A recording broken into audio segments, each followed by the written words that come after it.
We ran out of video there, but let's start a new recording now. Maybe a two-parter, or even three-parter. Here's the video again. Oh, Danny's got low battery now. I don't think it's going to let me play. Oh, he's got too low battery. Oh, you missed that, YouTube. If you want to see it, you're going to have to like and subscribe this video. If you do that so much, like maybe 10,000 likes, we'll upload the whole thing to YouTube so you can see what happened on the night out in Bristol. Because it was fairly good. It turned out to be, at the start, it was probably it was kind of bad because there was just nobody out, and even Sean wasn't. He had like 2 Budweisers and he was off his face. He's in the right mood as well. He was in a mood, wasn't he? Until he got drunk, then he cockblock. Oh right, Luke. I think it's Luke and Jake.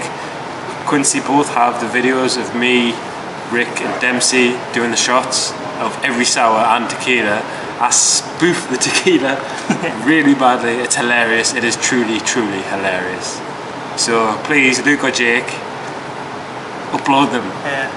So I was drinking, I think I had a pint before that. Then I realised I wasn't getting drunk fast enough, so I got like I think it was a 26-pound pint of like every spirit, topped up with a Blue Wicked. Just to make it taste nice. It was nice, to be fair. It was very nice. The lass behind the bar didn't think it was, but she was wrong. Because everybody else who had it thought it was amazing. It's because we were all drunk. Didn't it?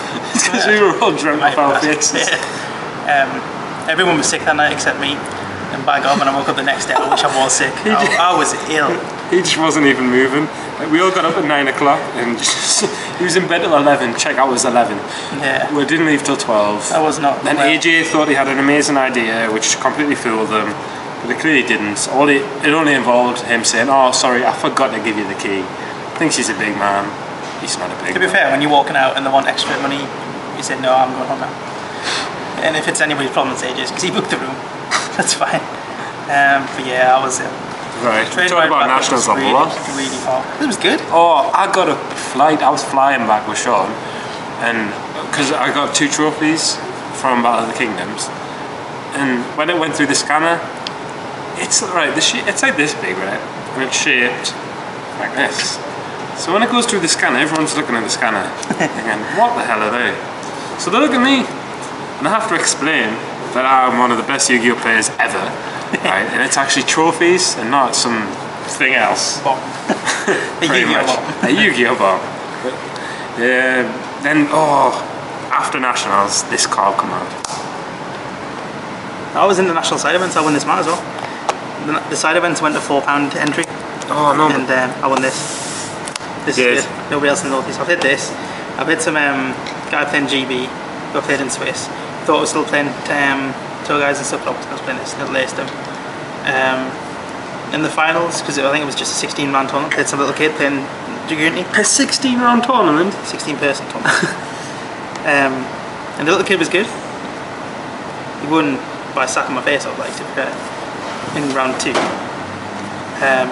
But then in round 3, like, just the amazing player I am, I opened up for Dark Hole the moment in hand. I set it, and it's there for about, it must be at least 20 turns. Make him waste all these cards, make him go down to 1 monster on the field, no back rows. And then I top Rabone. I'm like, oh, Rabone, that's not going to get me game. Until I flip Dark Hole, then Rabone, Scrap Dragon. Win this match. Right, then, after that happened, this card came out. And this changed the game. It truly did. It's kind of a good card, that one, like. It does something about drawing cards, I'm not sure. I don't even know if I've ever played this. While it's face up on the field, each time a synchro monster is synchro summoned, draw a card for each. And it's level 5, so if you use this, Double Warrior. You get back Double Warrior. Or this. This card. This card. We noticed this straight away. We thought we'd be the only ones there playing it, but there wasn't. There was like every good player knew about it, but no bad players did. All the bad players were using Raikos, Debris Dragons. I don't even know if they realise you can just discard this randomly, and then you can summon this. If you've got a really bad say if this is Raiko, you've got to set this and let your opponent explode all over your field and bounce this back to your hand. Whereas you can do this, make this, and if they make pushes, they can make Dryo, but they can't activate straight away because you get to draw this. Ah. So we built a deck. Me and AJ built the deck actually, Sai wasn't there. Then we tweaked it. Sai had his own little thing, which was this. And compulsory is mine, so to be fair. Because I was fairly stupid, tired, sunstroked up, everything, I decided to change my deck completely. With 1 junk, 1 double, which was actually good. This was at Euros, by the way, for Madrid. This was it's at not just in a Euros. tournament. Yeah, this isn't a tournament. This is for Madrid. European We've got like a big Championships. apartment because we got like a. It was an amazing apartment to be fair. It Actually, was wasn't it? better than the one in Madrid. It's like we had normal hotels until now. Every time you go somewhere for UK weekends, you get a hotel. You squish 4 people or so into a 2-person room, and it's kind of expensive still. This one, we found an apartment, which is like a minute or so from the venue. It had 2 double bedrooms. It was truly amazing. It had its own kitchen. You got some separate bathroom. You got some living room. You drink a Yu-Gi-Oh place. We drank so much of that weekend. They don't sell it in Spain sadly, which is probably why Dan didn't do so well at Euros because we couldn't find him his drench. He had to drink water, whatever that is. Council pop. That's all that is. Drink of the peasants. No offense to people who drink Peasants, water. yeah. Right? So yeah, we got the apartment. I think we're going to do that for pretty much everything we do now because it was so good. You get like some other duelists in Better there for with money you, as well. and it's just a much better laugh as well. Yeah, it works out slightly cheaper. But for Madrid, obviously we flew there because I work with for BA. We flew there with them. I don't like flying that much, but I'm flying once we're up there. I actually hate flying. Doesn't it like overseas? Well, obviously, I'm not going to cry about it. I'm going to go there. I'm not going to enjoy it though. You did cry about it. A little bit, yeah. We got there. The apartment looked so good on the internet. It looked We're in amazing. Chinatown. But yeah, it was in the middle of Chinatown. To be fair, it was across from TGI Fridays, which was good. Because you It guys was truly tasty. was, yeah, it was We amazing. went there every night because it was amazing. But when we got there, we weren't sure if it was the right place because it looked like a fucking hole outside. It was ridiculous. And like the guy in the taxi didn't speak English, so we couldn't say, "Are you taking the piss?" because he wouldn't have understood what he was doing. But it turned out to be the right place. But the apartment was on the 4th floor. Which is not the 4th floor, it was literally in actuality it was about the 8th floor because you had at least 10 or 12 stairs to get up to half the floor, and then a landing, and you had to walk. I know up this the- sounds silly, And the but stairs were about this deep, each one of them. it's huge. 40 degrees in Madrid, right? You've got your suitcases, everything. My suitcase was 23 kilograms exactly, as well as my bag on my back. And which was Simon's about 10. 1,000 kilograms. At least 1,000. And you know, I was carrying the weight of the UK on my shoulders. I had to do well at Euros. It's just ridiculous. I was fucked by the time I got up the stairs. I won't lie. I was actually knackered. They were slippy bastards. Yeah, we bought these sandals. They were the diesel ones, weren't they? I left them there, they were that bad. Diesel sandals. Do you not £18. buy them? Yeah, the 18 quid Not each. diesel. What? Isn't it Lacoste? What was the cost? Oh, I heard you got the diesel ones, didn't you? That's Yeah. what I wanted. Yeah, it was the cost. Don't buy them. Buy diesel Hey, ones. The cost. my do not. feet. Oh, how my feet were black. My feet were cut. My feet. Yeah, we went out when we got Oh, there because we got feet. there. Me, AJ, him, and Sean. Was Sean with us? No, he was, wasn't he? Sean doesn't count. I couldn't remember if he was with us, to be honest. We went out just walking around because we got there like I think it was about 4 when we got there. Was it? Yeah, it was 4. And the other guys didn't get there for about 10 at night, so we went out looking around. Went to KFC as you do when you're in a foreign country. You go to what you know. So I went to Japan. I went to McDonald's every day because I know McDonald's. I know I like it. But Mega Mac and Grape Fanta. These guys, my boys. That's what they are. I kicked a fucking bollard in my sandals, and I completely wrecked my toe.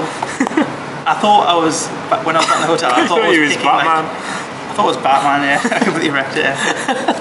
I was picking a bit of like leaf or something out between my toes because I'd been walking around in sandals. Turns out it was skin which was still attached to my toes. I didn't know it was attached to my foot still until I pulled it off and revealed the lovely flesh of my toes. That wasn't nice. These were I hurt different. all weekend. But then, Rick, Dempsey, Onion, Luke, Chad, Gary. Chad, Gary. Oh, Gary is amazing. I'm not saying I everyone hadn't else. really talked to Gary that much before. Yeah, we hadn't spoken to Gary that much, and then we realised just Gary is so Funny funny. as out. I love you, Gary. Yeah, they brought the Di Serrano and Absinthe the absinthe, and everything. everything, and then Everything went blurry after that. and then we smashed the apartment, we smashed the vase, we smashed the paintings. So many things got broken. Me and Jordan Dempsey got married. I performed the ceremony, it was beautiful. humped If you each want to other hire through me, a wall. I'm available. Very reasonable price.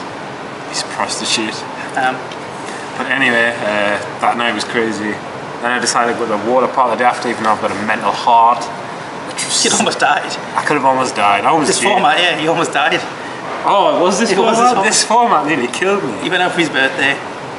Then he Drank died. too much. Nearly died. But I'm still here. So yeah, that's cool. That's cool. But I went to the water park the day after, and that was good times. Yeah, it was good. I didn't go to the water park. It was me, Sean, Rick and Dempsey went out walking around. We walked for like an hour in one direction where we didn't go the day before, and there was fuck all there. I found it an amazing sweet shop, to be fair. Is that one in the last one? Yeah, I found a supermarket as well, because obviously in Nip Harmon you have to feed yourselves. These kids feed me. We came back and we just tested, and obviously it was either going to be, well, they built water synchron. I knew I was never going to play water synchron. I knew I was always going to play plants, because the OCG don't have this card and it's busted us out. Don't have. When it leaves the field, you get another. Don't even have this card. This is no, they don't have this card either. This. That's the most important. I actually can't say enough good things about this card. I remember when it first came out, and it was in, was it Stardust Overdrive, isn't it? Yeah, Stardust Overdrive. Oh, this kid. Library will be closing in 15 minutes. The library will be closing in 15 minutes. This video will be done in 50 minutes. Thank you. This, at the weekend, I drew so many cards of that, because people just didn't bother reading it. It's like, they play 1 for 1, discard the cost, I'll discard this. So they're either committed to going through the play, which is going to give me about 5 or 6 card draw. Say if there's 1 for 1 at Dandelion. Yeah, 1 for 1 discard. You get at least a +1. You get the special summon off the monster, that they've just gone 1 for 1, that's your 1 for 1. And then they're getting 2 tokens off Dandelion, that's your +1.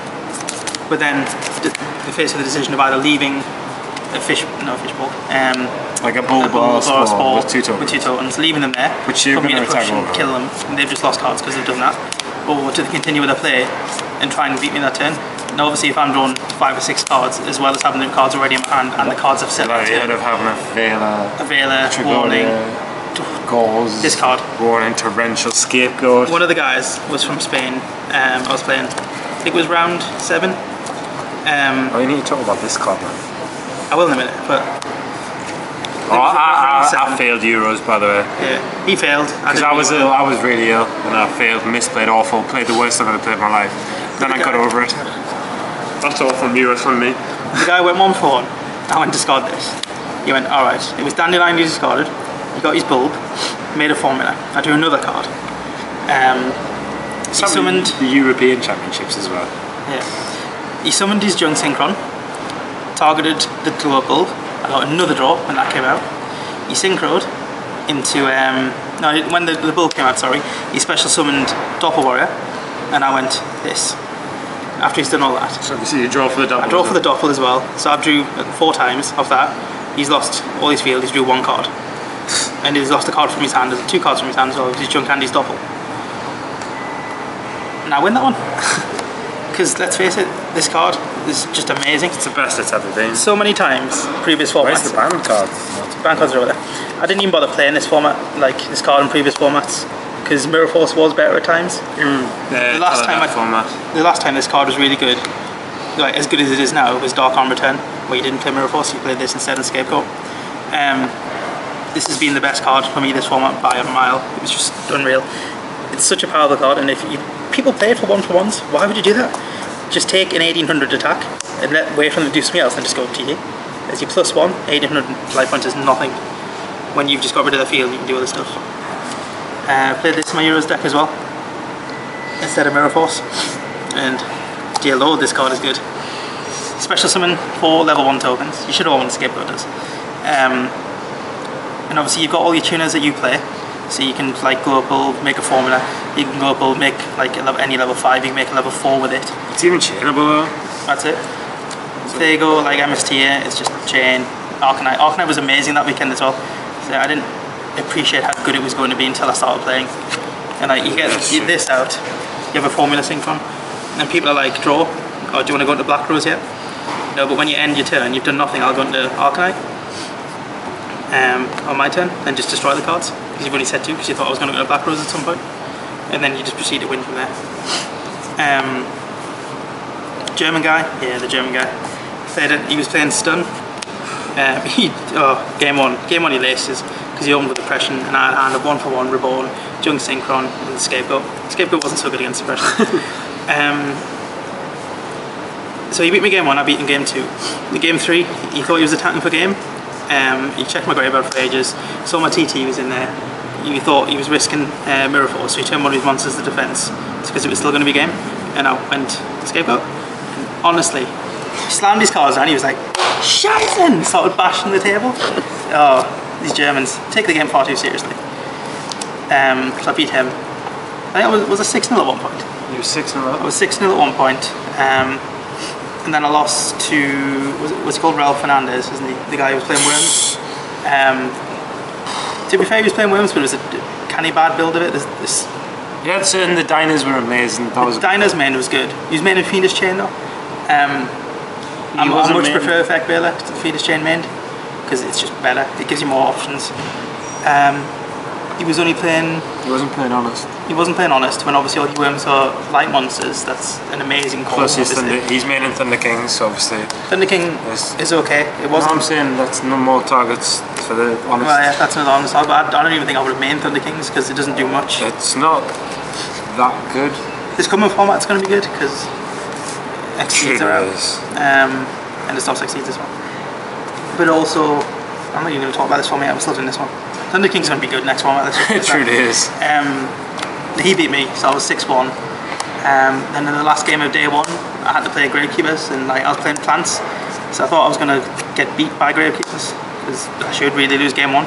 I batted in game one, decided in your Malevolent Catastrophes. So you only played 7 rounds day one?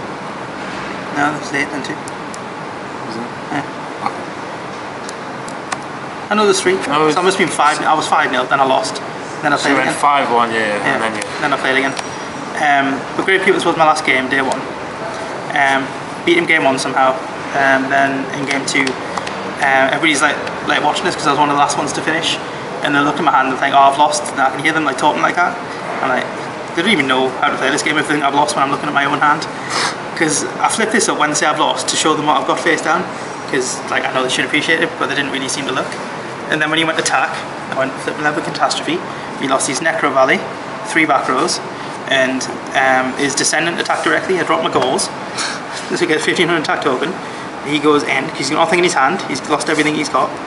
I draw for my turn, so I'm Bull, make a level 8, Bill for Bull, make another level 8, attack for game.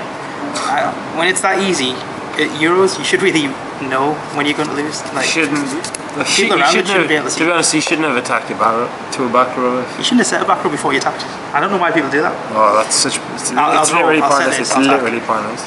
You can't activate this if you just set it, so you may as well keep it in your hand instead of risking it. But I think I was X1 or X2. So you were 6-1 day 1. Yeah. Then we slept in the next day. I had to get up early. The taxi driver on the way to you was on day 1. I forgot to tell you about that. No, right, listen. Right. Some of them are like, we'll get a taxi. Others are like, right, we'll just get the Metro. Metro's €1 there, regardless of where you go. So me, AJ, Gary and Chad, we'll get the Metro. Simon Hill got it, hasn't he? And maybe Simon Hill. Simon Hill wasn't stopping this stuff first night. Was he not? No. So we got the Metro. This kid here, with his crew, decided, let's get a taxi. Because a taxi's good, right? Bear in mind, a taxi is going to cost at least €20, at least. And then carry on. He took us the completely wrong direction. About half an hour. He took them back to England, pretty much. We're almost in England, let's face it. Yeah. He took us to some stadium, which The line is closing in 7 minutes. the place we went to did look kind of good because it was like the Stadium of Madrid was there, and there was a massive shopping outlet there as well. So if I was just going for a tourist visit, I would go there. But not when I've only got 10 minutes to get to Euros to play. So I texted Susie, I rang her because my phone was about to die. She texted me the address, showed the guy, he was like, yes. He's complaining, ended up paying €20, which people still move. No, I got the money for people, they paid me, it's fine. But I got there in time, so it's fine. Played, obviously did quite well. Then came back the next day. I had to get there early, so did Onion, because we were still playing. Rick, what was he? Oh, Rick Cherry, right? Did he lose his first game? I think he must have, yeah. He lost his first game. No, he lost round 1, wins round 2, loses round 3. So he's 1-2. I'm 1-2 as well. And then we're just like, it's like when you're doing bad, you know, I'm like, right, we're just gonna go pro aggressive, do it. I lose my next round because I'm ill and I misplay awfully. Because I'm actually normally really fine. My play's normally fine, but it was atrocious. Rick, on the other hand, takes going aggressive to just a new level. He's playing his samurai build, Rick wins the next 10 games in a row. Was it 10? He won more than 10, didn't he? Yeah, because he got top 8. 11, was it? He like wins 11 or 12 games in a row, puts him at top 8, and he actually does get cheated out of. So he makes the Sheehan when he's going for game. Right, it's in time, right? The guy's got a monster set, and Rick's got Sheehan. So Rick has Sheehan, and the guy flips it face up, targets the Sheehan. It is Yagan, by the way. It is. He actually flips Yagan, and Rick chains Book of Moon to flip it face down. So then this effect doesn't activate anymore, and he has no ways to get over a Sheehan. So next turn, Rick's just going to flip it, tag over for game. But the judges rule that it still gets bounced, even though it clearly, everyone knows it doesn't, because it says face up monster, it's no longer face up. So then the guy just attacks. Rick appeals, but then there's some mistranslation between what the judge actually said to the head judge. So it's not the head judge's fault at all, it's this other guy who we don't know. Spanish guy. Spanish judge, and the player was Spanish. And then it's ruled against Rick. Rick doesn't get a go to Worlds. He's out of thousands of pounds of stuff. It literally is thousands. Literally, because it's all the prizes, the prize difference, cards, the prize cards, all the trips, everything, all the 3 boxes at Worlds, the chance to win Worlds, all the maths areas. It's kind of big. But then he came over, Matt Bell at the end, said, "I'm sorry about that," which is, it's kind of is a sour apology. It really is. It's fair enough, but you've lost me £1,000. Rick, he was sick of his life after that day. We all felt so sorry for him. Rick, we do love you. So much. More than anything. We know that if you went to Worlds, well, you'd probably win. You would win. You went 11-0. Let's just real 11-0. Guys, I know you probably heard the announcement. We will be closing in a few minutes. So That's no problem. You just wanted to just pack up, thanks. That was a lie related telling us to go, but busy recording so that you can see. Just drop you again. But, Sai, right, what happens day 2? Quickly. Day 2. Plays Sammy Sakum. Plays Sammy. Sammy thinks to try cheating loads. He gets in a little bit of puff, but Sai obviously not trying to cheat him because I don't mind the kid at all. And he's from the UK, so I wouldn't cheat him. I beat him. Then I play some German. This German. I've never been so angry at a player as this in my life. He's stolen, cheats. Takes 12 minutes in between games before going to game 3. He's my boy, but this is why I'm getting emotional. To actually finish side decking. I put my hand up because he's taking so much time doing every play, even if he's only got 1 card in hand, because he's terrible. He makes Brownick game 1 using loads of cards. He keeps forgetting his TG searches as well. He forgot 4 TG searches. He's playing skill drain TG. He makes Brownick, bounces my monster back to my hand by discarding his Dark Hole. He's got 1 card left in hand. I've got 5. He attacks. I've got Tricordia. Then he's got no outs to it. He has to bounce it back to my hand. I draw. Lace him because he's just wasted all his outs. I know he hasn't got Dark Hole to push back. Then in game 3, takes 12 minutes side decking. I put my hand up, shout for a judge. There's no English floor judges, and the only one around me are German because I can hear them talking. They don't come over, and I've got my hand up clearly shouting judge. When I shout for one of the English judges to come over, who's walking past, he passes his deck really quickly, so we can start. I'm like, fair enough, we're going to time, so we'll start. In time, he just slow plays again. No judges come over again. When one does come over, I get him to watch. The judge even comments to the guy while we're playing, "You're taking ages to make your plays, you need to hurry up." Then he beats me in time when he shouldn't have, because he shouldn't have played time. Then my boy Tops. Top still, I came 40th, but he came 10th. It's the same as his age. Fuck you. So I would have come 10th if I'd beat that guy. So that